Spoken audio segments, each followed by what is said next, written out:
I think he's just... Okay, greetings, brother leader. Greetings, my beloved sister. Good to see you again, and it's wonderful that you're able to come and give your solidarity message to African Liberation Day. Yeah, this is very an important. blessing. Yeah. So, my brother, I've got you on timer, and I'm handing directly over to you now. Okay. All right, my brother. Tenaimwari. Tenaimwari. Mwaru mukurukuro. Kuzai muzimukuro. Kuzai muzimukuro. Tenaimwari. Regai mazui andinota ura nifungwaze mumuyo mangu. Zinzikwe nemimwari. May the words of our mouths and the meditation of our hearts be acceptable in thy sight, O Jah of our creation. Tenaimwari. Mwari kumbore rai Afrika. Ngai simuzire zitarayo. Nzwai mtero yedu. Isumriayo itumuriako. Uyamweya musbene. Uyamweya musbene. Isumriayo itumuriako. Tenaimwari. Mwari, Jah, God, bless Africa. Lift up the name of Africa on high. Hear our humble prayers, O Mwari, O Jah. We, the family of Africa. We, this family of Africa. Come, Great Spirit, come. Come and bless us. Come, Great Spirit, come. Come and be with us. We, the family of Africa. We, this family of Africa. Tenaimwari. Royal elders, queens and kings, princesses and princes of great Mama Africa, I bring greetings to you in the most precious, powerful, and bountiful name of our motherland, Mama Africa, in the spirits of our most gracious ancestors, and in a prayer for oneness, hope, and prosperity for all African people upon the face of Mother Earth. Rumbidzo kunna mwariye Africa, to the God of Africa be the glory. Giving thanks and praises unto Mwari Nyakusika through Muzimu Mukuru, our great ancestors, for the blessing of being invited to deliver a solidarity message to this year's Africa Liberation Day. Africa Liberation Day, so-called 2020, but we say, based on our ancient African calendar that we had developed. Note the word developed that many years ago. We affirm that this year is the year 6220. So we celebrate and we bring greetings, revolutionary greetings, revolutionary Pan-African greetings to all who have been organizing day in and day out throughout the year, 24/7, 365 and a quarter, for the liberation of our people out of the love of Africa and African people and the determination to be a liberated people. But amongst all of us who are working day in, day out, I want to, on behalf of the Alkebu-Lan Revivalist movement, bring a special greeting and healing to our beloved brothers and sisters, elders and young ones in the Pan-African Congress movement who have been bringing us back to the issue of liberation and the duty that behooves all of us to organize, to continue the program of organizing for liberation. The organizers of this event notwithstanding COVID-19 and the lockdown, we hail the Pan-African Congress movement. Wherever we are, put our hands and hearts together and hail the Pan-African Congress movement. Hear them! Hear them! Maybe Sister Asha, you might want to do a little shekere. Beautiful. I bring these revolutionary greetings, of course, from the Alkebu-Lan Revivalist movement, from all the members of the Alkebu-Lan Revivalist movement who over many, many years are proud to say we have been consistently attending and supporting Africa Liberation Day organized by the Pan-African Congress movement. Indeed, many of our members and many of the members of our leadership may not have been on Liberation Road today had it not been for the Pan-African Congress movement, and we have not forgotten the debt that we owe to our beloved brothers and sisters in that organization. Hail you again. So in bringing revolutionary greetings from the Alkebu-Lan Revivalist movement, let me just say that we are a liberation movement based upon an African-centered spiritual, cultural philosophy called Alkebu-Lan Liberty, which means Alkebu-Lan being one of the oldest names on historical record for the African continent, and liberty, a word we derive from Rastafari, which means divine living. And so that all of that means living according to the divine teachings and traditions of our mother culture, reminding Africans around the world that Africans were the first people to perceive and to understand the divinity of creation, that there was a divine essence to our beings and to the core of creation, and that we as Africans always put the creator and the divine and our ancestors at the center and the core of all things. Indeed, it is right to say that spirituality is the center and foundation of African culture, the core of African consciousness, and thus the essence of the African personality. This is why you always hear, as Alkebu-Lanites in our ceremonies and otherwise, chanting, "Return to the way, return to the way, African people, return to the way, reclaim your history, reclaim your culture, reclaim your land, reclaim your God, reclaim your ancestors, reclaim your philosophy, reclaim your prophets, reclaim your prophecies, reclaim your vision, reclaim your purpose, reclaim your destiny." It's all in the culture and it's in our spiritual traditions, and our liberation begins with the rescue and reconstruction of our spirituality and our culture. We allow our spirituality and our culture to be desecrated at the expense of our very existence. Let me say it again. We allow our spirituality and our culture to be desecrated at the expense of our very existence. We create for ourselves an existential crisis. I want to also raise the spirit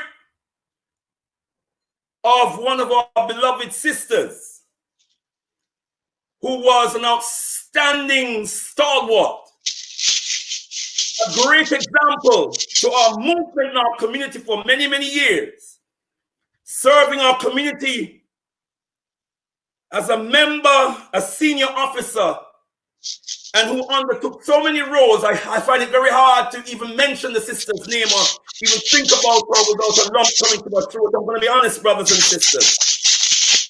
our beloved sister Nkechi Ode, who recently departed our earthly company to join Muzumu Mukuru, our great ancestors. I want to dedicate my remarks to her, and noting that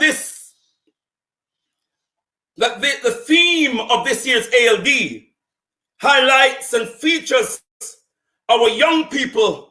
I want to bring to our focus and raise before our African shrines the mind, the soul, the body of her son, her offspring, young brother Jawanta, and his children, his princess and his prince. I want to raise them up before our shrines for a global blessing upon them, because they are aching and hurting at the moment, but we have to restore hope to those young people as we help them to get their lives back together and move forward. Just to say that as long as we have breath in this movement, wherever the name, the Alkebu-Lan Revivalist movement goes, the name of Sister Nkechi Ode will go. However high this movement rises in its ascendancy, so high and beyond will the spirit of Sister Nkechi Ode rise. Let me quickly touch on the theme, brothers and sisters. The theme, as I said, that focuses on a bright future for Africans and for Africa. A theme that emphasizes rightly that Africa is the future for us all. A theme that evokes the wisdom of Frantz Fanon as he warns us that every generation must, out of relative obscurity, discover its mission, fulfill it, or betray it. Every generation must, out of relative obscurity, discover its mission, fulfill it, or betray it. Beloved, since yesterday, in the context of PACM Africa Liberation Day 6220, so-called 2020, we have heard so many vital, life-giving, life-sustaining, life-enhancing messages, some of which have alerted us to the fact that we are facing in the present dispensation of time and circumstances an existential crisis. As a people, we need to take that very, very seriously. And one of the reasons why this theme, focusing on young people, is so vital and so integral is that we will win or we will lose the fight for liberation, the fight for total liberation, through our children and young people. We will win or lose this fight through our children and young people. For they are the ones who in the present time have the energy, the vitality, the vigor that we need to carry the fight forward, to hold the fight together in the present and carry it forward in the future.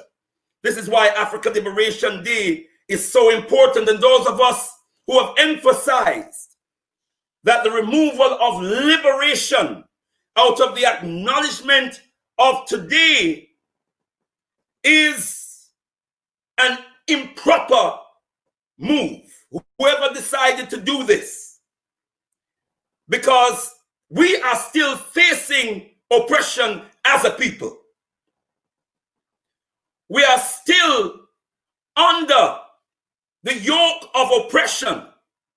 And we must be clear that liberation, brothers and sisters, liberation, brothers and sisters, is the acquisition of the power to be in control of our own destiny. We must be in control of our destiny. If we are not in control of our destiny, we are not a liberated people. But how are our children going to discover, our young people going to discover their mission and fulfill that mission if they are not instructed by us? We, the elders, we, the senior adults in our community, have a duty and a responsibility to instruct our young people. This is what the traditional rites of passage program is about. Every organization, every movement in our community needs to have a rites of passage program where we are bringing our young people through the key stages of the cycle of life, nurturing them, guiding them, and instructing them for manhood and womanhood, and undertaking the responsibilities of adulthood. We must define for them what manhood and womanhood is and means before somebody else tells them about a variety of different, genders. Before they are confused, we must lay that foundation so our young people are clear about their nature of being in terms of their manhood and their womanhood and the prerequisite for nation building, which is the divine conjugal union between the African man and the African woman as the foundation for family, community, and nation. But we must put the structures in place for that purpose. Baba John Henry Clark spoke about marriage between the black man and the black woman as a vital prerequisite for liberation. And it is. So that's something that we have to work on, beloved brothers and sisters, and we must make our children wise and insightful. We must instill in them the wisdom of Tehuti, keen insight, wisdom, knowledge, and understanding, keen insight, exceptional perception, and authoritative utterance of the power of the word. We must, through our rites of passage program, and let me emphasize that the nurturing begins from the womb. So at the moment of birth, we should have in place a system for naming. In fact, whilst the children are in the womb, we should have a system in place for nurturing and guiding that mother and that father so that they are mentally and spiritually ready for motherhood and fatherhood. And when that child is born, the community is ready with the rites of passage ceremony to bring that child into the community, into the nation, into the world, and to endow that child with an appropriate ceremonial blessing, which includes giving that child an African name. The whole community converging on our Ipeti Sut, our holy place, to pour our love, to pour our liberation energies upon that child, not taking the child into a church or a mosque. I don't mean that to be disrespectful. I don't know how much time I have, but I'm going to move quickly. Give me some kind of signal, because I will not disrespect the order. Tendai Mari, these are the components of our African culture. But the leader, you've got 11 minutes left. Beloved sister? 11 minutes you've got left. Give thanks and praises. That's helpful. All right. These are the elements, amongst others, the nurturing of our young people from the womb. We need to have in place, brothers and sisters, our educational program. We need our African-centered schools. You didn't hear me. We need our African-centered schools.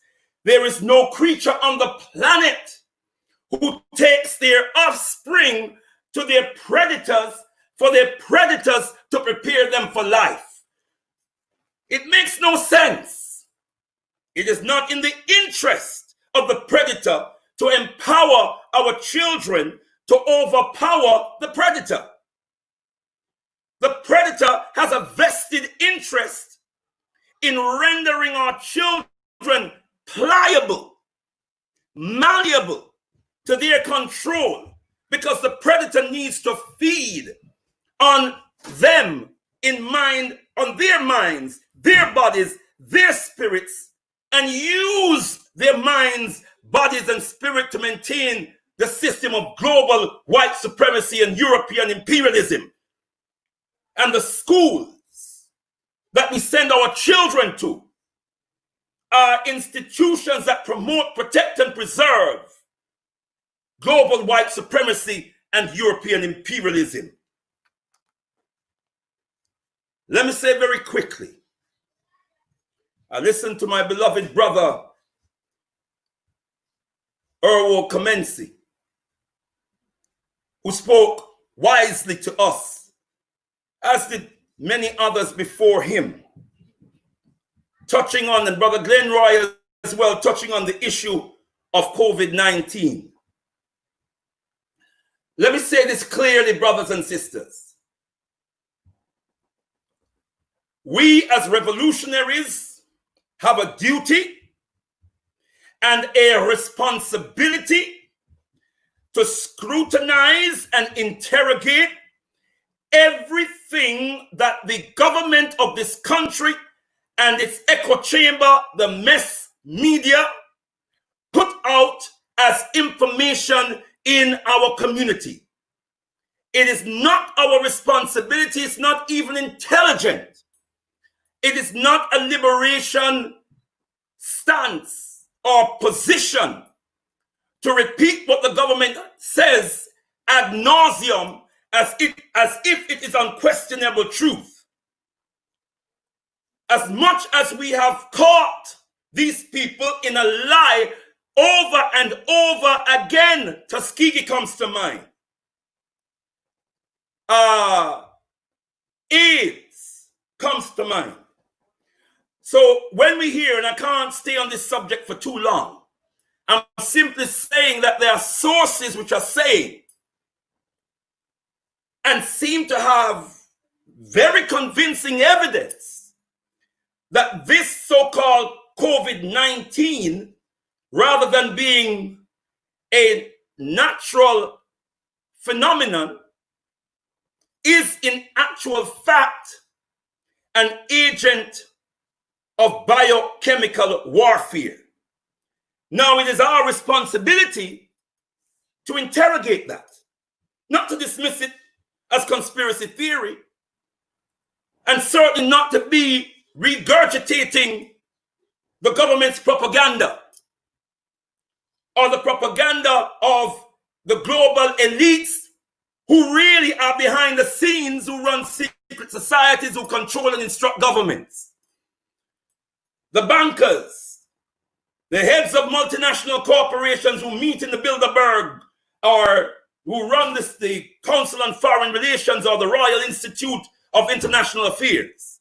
That's where the real decisions about how society is going to be controlled and how the minds of the subjects of society are going to be mass manipulated and controlled for their inimical ends. So when we hear the Americans blaming the Chinese and the Chinese blaming the Americans, and some in-betweens are saying, well, it's a bit of one and a bit of the other, the Americans gave the Chinese the technology. And we must remember that the Chinese and the Americans are engaged in technological and economic intercourse.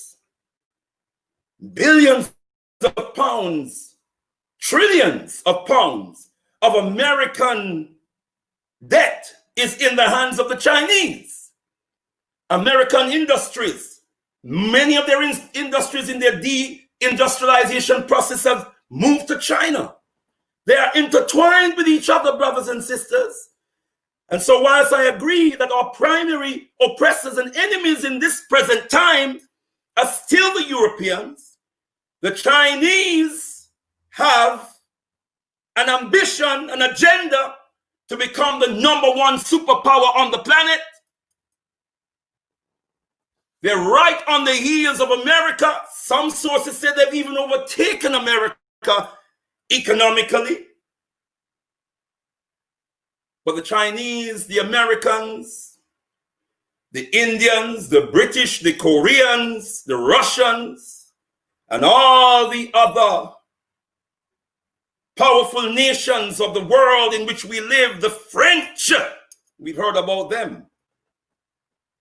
They understand one and operate one fundamental, and if anything else I've said this afternoon in the next, for the minutes I've been speaking, it's forgotten. Please don't forget this.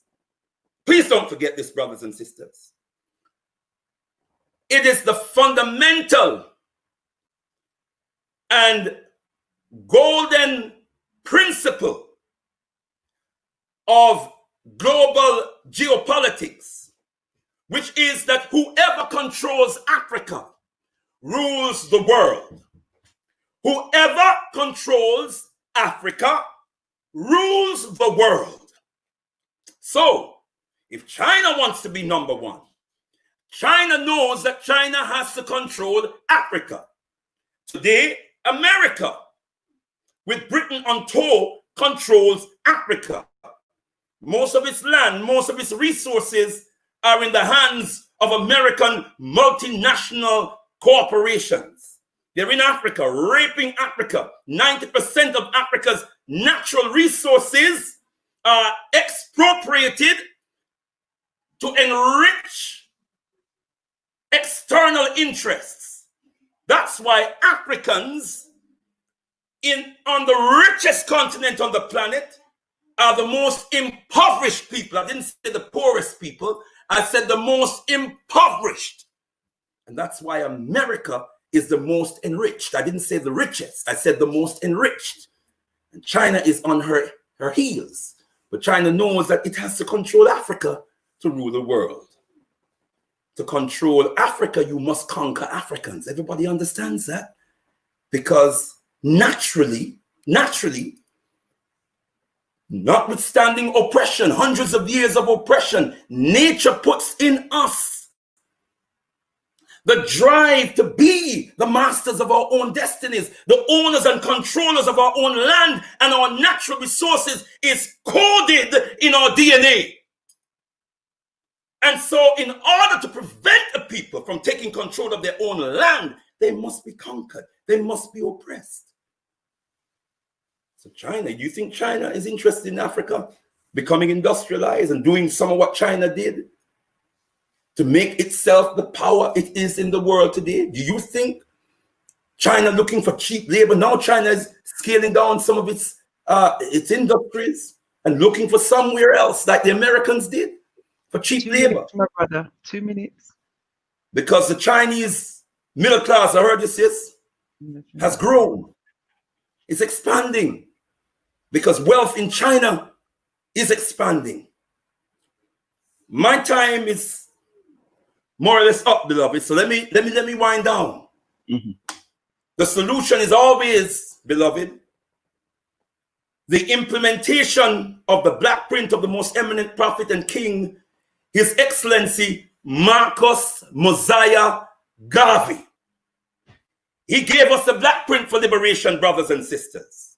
It was that black print that the Osagefo, Dr. Kwame Nkrumah, by his own account, tried to implement on the African continent. And whatever you hear any African leader or expert saying about regeneration on the African continent and economic advancement on the African continent, and 7 of the 10 fastest growing whatever in the world, economies in the world are in Africa. Africa is rising. Who are these sound bites coming from? What economic model are they claiming that Africa is rising on? Who controls her resources? External multinational corporations?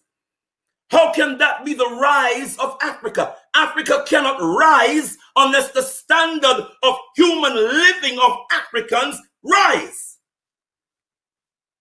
So exploiting Africa, don't we know that the economies of Africa under colonialism were healthy economies, most of them? Let us be wise, beloved brothers and sisters. Whoever controls Africa rules the world. To control Africa, you must conquer Africans. You must keep Africans in the state of conquest. In Africa now, let me say this very quickly, and I'm going to say my closing words. In Africa now, Mandarin, the Chinese language, is in many schools, especially the international schools. It's in many universities. And Confucianist societies are in many universities now. Some sources say in all universities, there's a Confucianist society. That's a Chinese philosophy that has now infiltrated our higher education. What does that mean for the mindset of Africa and African people? So let me close with the words of the most eminent prophet and king, who says, power is the only argument that satisfies man. Except the individual, the nation, the race has power that is exclusive. That individual, nation, or race will be bound by the will of others who possess these great qualifications. The African must get power, power of every kind, power in science, power in education, power in industry, power in politics, that kind of power that will stand out so that other races and nations will see, if not feel. He says, unite, organize now or perish. Rise, you mighty African people, for you can accomplish whatever you will. Rumbitso kunamwa riye Africa, to the God of Africa be the glory. Thank you very much, beloved brothers and sisters, and thank you very much, the Pan-African Congress movement, for this invitation. We love you and we hope the rest of the program. Thank you, my brother, and thank you for your powerful words and for sharing with us. I'd just like to take this opportunity on behalf of the Pan-African Congress movement to extend our sincere condolence to the transition of our beloved sister to the wonderful sister, a true African spirit. And I know that the organization, along with the MP, is feeling that pain. But I just really want to acknowledge our sincere condolences, that we feel the pain, and words can never express. But we know that that was a sister and a beloved sister, and it's going to take a very long time, but we're here. Okay. Yeah. And we wanted to thank everybody for all the messages of condolence that we received. It is so heartwarming and it's well appreciated. Give thanks and praises. Indeed, an honor. Yeah. Bless you, sis. Bless you. Thank you. Thank you very much. Thank you very much.